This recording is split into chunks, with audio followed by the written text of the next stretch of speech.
নমস্কার, আমি ডক্টর রাকেশ মন্ডল। প্রিয় ডগের স্কিন কোটই হলো ওদের সৌন্দর্য, কিন্তু শীতকালে প্রচন্ড ঠান্ডা পড়ার সাথে সাথে অনেকেই বুঝে উঠতে পারি না যে ডগকে কতদিন অন্তর স্নান করানো যায়, কিভাবে স্নান করানো যায়। শীতকালে কিভাবে আপনার প্রিয় ডগের স্কিন কোটের যত্ন নেবেন, কি শ্যাম্পু ব্যবহার করবেন যাতে ওর স্কিন কোট নরম সতেজ থাকে এবং খুশকি মুক্ত থাকে, তা জানতে হলে সম্পূর্ণ ভিডিওটি দেখুন। তার আগে আমাদের চ্যানেলটি সাবস্ক্রাইব করুন এবং পাশে থাকা বেল আইকনটি টাচ করে আমাদের পাশে থাকুন। আমাদের উদ্দেশ্য আপনাদের সচেতন করা। কয়েকটি উপায় বলবো যেগুলি মেনে চললে শীতকালে কম খরচে আপনার প্রিয় ডগের স্কিন কোটকে নরম সতেজ চকচকে রাখতে পারবেন।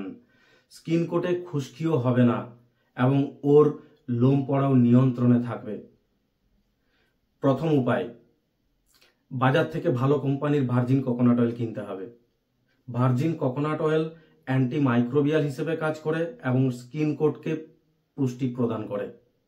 ভার্জিন কোকোনাট অয়েল অল্প পরিমাণে হাতের তালুতে নিয়ে ভালো করে ওর স্কিন কোটে মাসাজ করুন।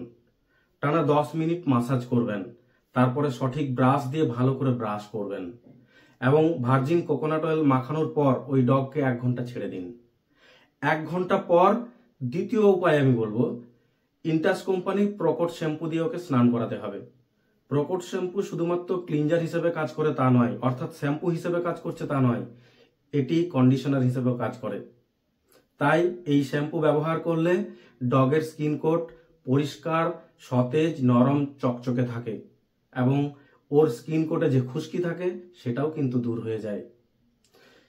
ওই ডগকে প্রথমে ঈষৎ উষ্ণ জল দিয়ে ভালো করে ভিজিয়ে দিন, তারপরে পরিমাণ মতো প্রকট শ্যাম্পু হাতের তালুতে নিয়ে ভালো করে মাখান।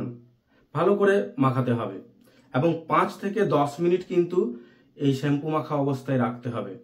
তারপর ঈষৎ উষ্ণ জল দিয়ে ভালো করে স্কিন কোট ধুয়ে শুকনো টাওয়েল বা গামছা দিয়ে ভালো করে লোম শুকনো করে কিন্তু ছাড়তে হবে। তবে মাথায় রাখবেন, ডগকে যখন স্নান করাবেন ওর কানে যাতে জল না ঢোকে সেদিকে কিন্তু খেয়াল রাখতে হবে। তৃতীয় স্টেপ বা তৃতীয় উপায় বলতে পারেন, ডগকে কিন্তু নিয়মিত দুবেলা করে সঠিক ব্রাশ দিয়ে ওর স্কিন কোটে ব্রাশ করতে হবে। নিয়মিত ব্রাশ করলে ওদের স্কিন কোট থেকে ডেড হেয়ার রিমুভ হয়ে যায়, স্কিনে ব্লাড সার্কুলেশন বাড়ে, ফলে লোম পড়াও নিয়ন্ত্রণে থাকে এবং লোম সতেজ চকচকে থাকে। এছাড়া লোমে জটা পড়ে না। এছাড়া স্কিন কোটে যদি টিক বা ফ্লি থাকে সেক্ষেত্রেও কিন্তু ব্রাশ করলে সহজেই বোঝা যায়। তাই দিনে 2 বার করে কিন্তু সঠিক ব্রাশ দিয়ে ওদের স্কিন কোটে ব্রাশ করতে হবে। চতুর্থ উপায়, ভিভালডিস কোম্পানির সার্ডিন অয়েল সব জায়গায় পাওয়া যায়, সহজেই কিনতে পারবেন। এতে omega 3, omega 6, omega 9 fatty acid থাকে। এছাড়া জিঙ্ক, বায়োটিন, ভিটামিন ই থাকে। এগুলি ডগের স্কিন কোটের জন্য খুবই উপকারী। এই সার্ডিন অয়েল 10 কেজি ওজনের ডগকে 2 ml করে দিনে 2 বার করে খাবার পরে বা খাবারের সাথে মিশিয়ে খাওয়াতে পারেন। দেখবেন কয়েকদিনের মধ্যেই আপনার প্রিয় ডগের লোম পড়াও নিয়ন্ত্রণে থাকবে এবং ওর স্কিন কোটও সতেজ চকচকে থাকবে। এইরকম কম খরচে ডগের ট্রিটমেন্ট বিষয়ক অনেক ভিডিওই আমাদের চ্যানেলে দেওয়া আছে, সেগুলো আপনারা দেখতে পারেন। আশা করি আপনাদের উপকারে লাগবে। তবে ডগের স্কিন কোটে যদি ব্যাকটেরিয়াল, ফাঙ্গাল, টিক, মাইট ইত্যাদির সংক্রমণ থাকে তবে অবশ্যই আপনার প্রিয় ডগকে নিকটবর্তী পশু হাসপাতালে নিয়ে গিয়ে দেখিয়ে নেবেন। ভিডিওটি ভালো লেগে থাকলে অবশ্যই লাইক ও কমেন্ট করুন এবং অন্যান্য ডগ ওনারদের মধ্যে শেয়ার করতে ভুলবেন না। ধন্যবাদ।